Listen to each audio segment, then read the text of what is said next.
Issa Rae just taught me to be true to my point of view and get it out there no matter what, no matter how many rejections you get, no matter how many no's you get. How did you meet Issa Rae? So I met Issa Rae on Twitter. This was like 10 plus a couple months, year ago. 10 years plus a couple months ago. And I had just left Facebook because I just thought Facebook was so dramatic and there was just too much going on with having your elementary school friends on there, with your middle school friends, with your high school friends, with your college friends, with your family. I was like, I need to like not be part of this chatter. So I left Facebook before it was even cool to leave Facebook. And as I left it, I said to myself, I was panicking a little bit and I said, well, I need some kind of social media. What's it gonna be? And then I saw that Twitter was happening, and not happening like today, but it was a newish platform. So I was like, okay, I'm gonna make a Twitter. And then I got on Twitter and I started following this person, Joshua, at Film TV Diversity. And he would tweet out different writers and producers and directors and creators to follow. So I would just click follow on every single one of them because I didn't know what I was doing on Twitter.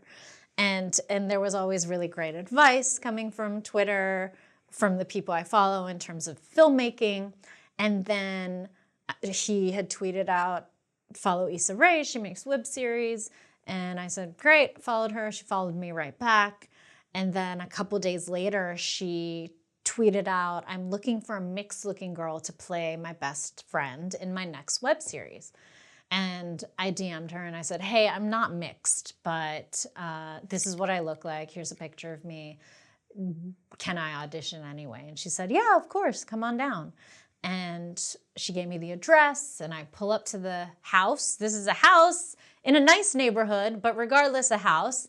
And for any actors watching out there, I don't recommend you go to a house for an audition. That's super shady.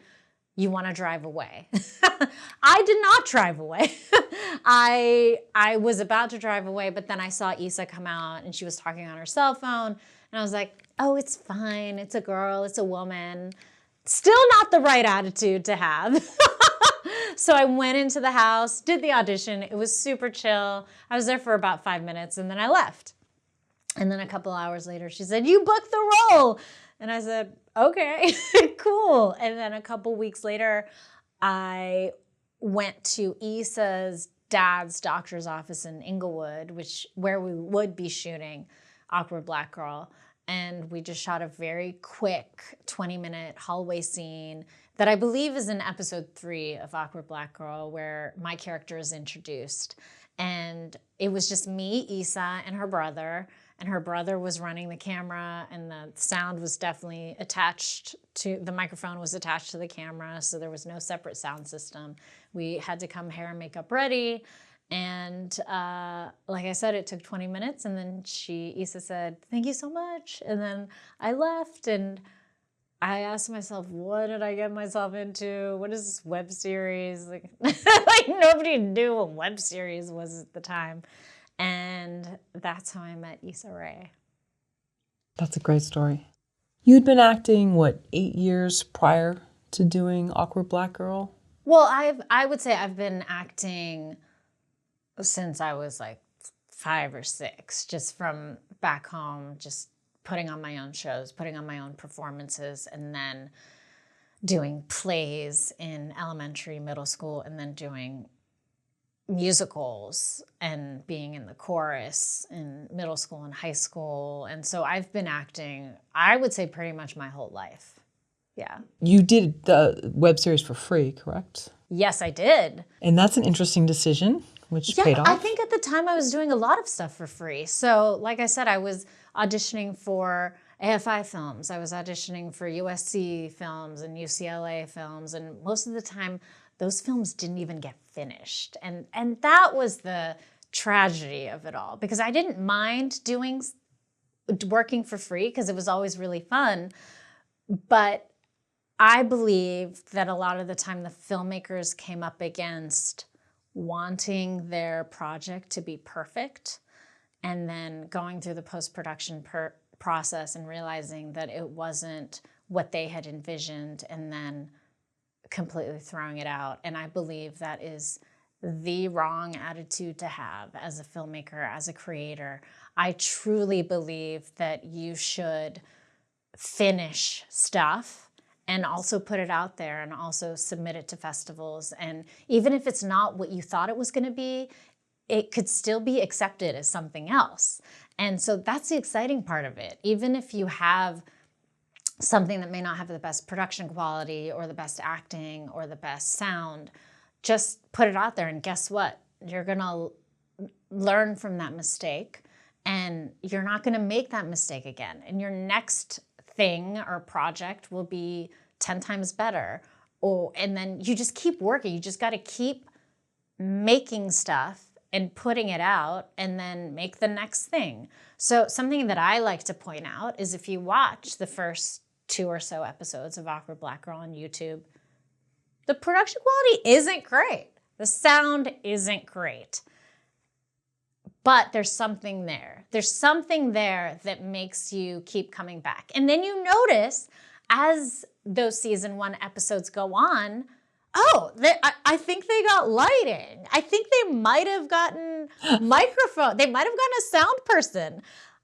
Oh, their wardrobe looks a little bit better. So I love Awkward Black Girl in that it is on YouTube, and you can watch the progression of how it just keeps getting better and better. And I think that was, when I was doing free projects, I was just excited to be meeting people and working with new people, and once again, just be surrounded by creativity. What do you think made that show so popular? What made Awkward Black Girl popular was that it reached an audience that was being ignored by Hollywood.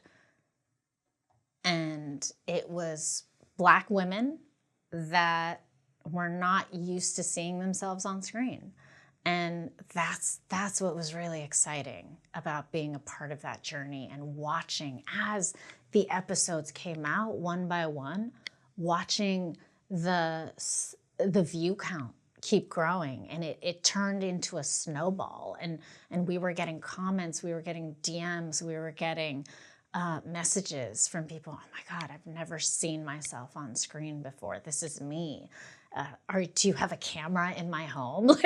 Are you watching my life? Are you watching my relationships? Are you watching my friendships? And that was the most exciting part of it, because like I said, Hollywood has a way of taking a group of people and making the same story about them over and over and over again.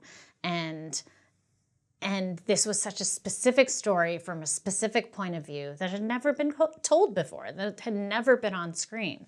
And that was part of why it became the success that it became. Season 1, episode 7, after we ended that season, we did a Kickstarter. And we were looking for $30,000 to make the last, I believe, 4 or 5 episodes. And we didn't know how much money we were going to raise. And, even I remember we were all kind of hanging out talking about, how much should we ask for? Should we ask for 10,000? Should we ask for 12, 15? And then they decided on 30, and we ended up making $54,000. And once again, that was proof that there were people out there that needed to see this, that wanted to see this, and wanted to see how the season was going to end, what was going to happen with White J and J, and what was going to happen with Jay at work and with her friends. And so that's what was really fun and exciting to see, that, there is the possibility of creating something that appeals to a certain group of people that have never seen themselves on screen before. So that's what makes me so excited about creating my work. Sure, and you think too, because the characters it just wasn't about a stereotype, it was about these are real people, not, okay, this person fits this stereotype or demographic for this one role. We need this like character relief kind of thing. Yeah, I think it was successful because each character was a well-rounded individual, and a lot of the time the audience, when they would message us, they would be like, oh, my best friend is exactly like that, or the guy that I'm dating is exactly like that. So we were tapping into something real and non-stereotypical, for sure. What did Issa Rae teach you about the business? What did you learn just by watching her? Issa Rae just taught me to be true to my point of view and get it out there no matter what, no matter how many rejections you get, no matter how many no's you get. Every person has a unique story to tell, and each story is important and generally not out there yet. And there are audiences today that are not being served by what Hollywood is offering. So I'm just excited to fill that void of content. How did you end up on Felicia Day's The Guild after that? Oh, I don't get asked about The Guild too much, so this is exciting. Okay. So I believe it was season 2 of Awkward Black Girl. The Guild was also, I believe, one of the only other web series that had been happening at the same time. So we were aware of The Guild. The Awkward Black Girl squad was aware of The Guild, and I believe it was just an audition. So I had gotten an email through my reps. Oh, Felicia Day's web series, they're casting for certain roles in their 6th and last season. And would you be down to audition? And I had known of Felicia Day. I had not been watching The Guild, but I kind of crash coursed it when I went in for the audition. And it was really cool because as soon as I walked in, it felt like, oh, we're like the 2 web series that are happening right now. This is really exciting. And they're both created by women, which was also an exciting thing. And so I went in and I auditioned. It was really fun. And I also booked that job. And that was awesome to do. I believe it was happening at the same time when we were shooting Awkward Black Girl season 2. So I was working on both of them at the same time. And just had a blast, and Felicia's great, and it was really awesome to watch because they were in their 6th season. So to go from one web series to another that was so much ahead, there were extras and there were big sets, and it was fun. It was fun to be a part of that and to see where a web series could go if it went on for a couple more seasons. I'm curious why you didn't do Definition Please as a web series. Did you feel like it was better served as a feature? Or would you want to continue it on through many seasons? Because you could go many places with it. Yeah. Definition Please to me was always a feature, and I'm not quite sure why I decided on that. I have projects that are specifically TV, projects that are specifically film.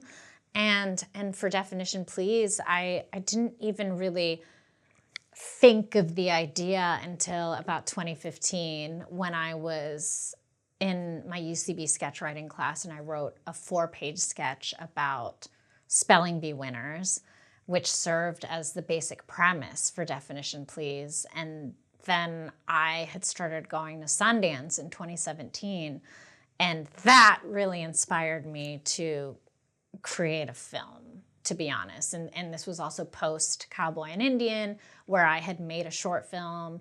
And once again, it was really fun taking it around to film festivals. So for me, Definition Please was never a web series, and it was always a feature film. You think it could be at some point? I think my journey with Definition Please is over. Okay, all right. I want to see like high school reunions, different things, right. different dramas. Yeah. I think there is a world that I created that could keep going, and people want to know what happens after Monica moves to Cleveland. But I truly believe that once I'm done with the story, I'm pretty much finished with the story, and I have 10 or so other projects that I'd love to get off the ground and shoot. So I'm excited to move on to the next thing. Were you protective of Monica as a character? You know how they write, like, you know, have horrible things happen to your character. I realize, you know, you weren't making that exact kind of film, even though there were family dramas. But was it hard to let Monica go? No.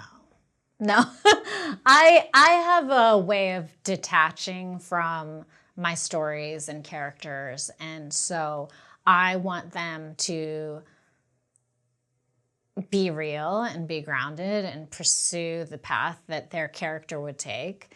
And I don't take it personally as a writer or a filmmaker. And so I'm always excited. I think with Monica, I love that she is unlikable in the beginning of the film, and you are kind of trying to figure out why she's so mean to her brother, who seems really nice. And I love writing flawed characters as well. So it was just fun to write a character that had all these different things going on and wasn't fully good or fully bad.